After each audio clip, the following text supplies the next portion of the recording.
తెలంగాణలో మరో 2 రోజుల పాటు వర్షాలు కురుస్తాయని హైదరాబాద్ వాతావరణ కేంద్రం వెల్లడించింది.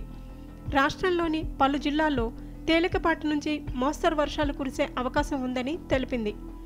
భారీ వర్షాల నేపథ్యంలో ప్రజలు అప్రమత్తంగా ఉండాలని సూచించింది.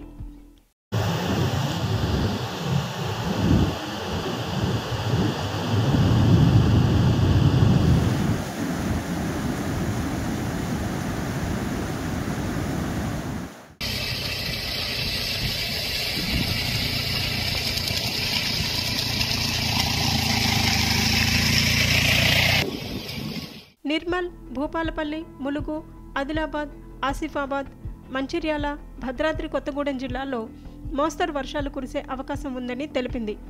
ఉరుములు, మెరుపులతో పాటు గంటకు 30 నుంచి 40 కిలోమీటర్ల వేగంతో బలమైన గాలులు వీచే అవకాశం ఉందని తెలిపింది.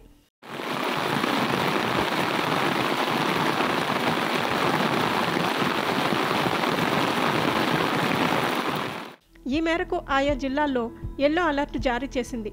వర్షం కురిసే సమయంలో బయటకు వెళ్లవద్దని సూచించింది.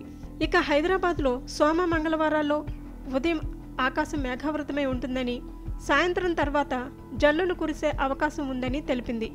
మధ్యాహ్నం కాస్త ఎండ వచ్చినప్పటికీ సాయంత్రానికి వాతావరణం చల్లబడి జల్లులు కురిసే అవకాశం ఉందని వెల్లడించింది.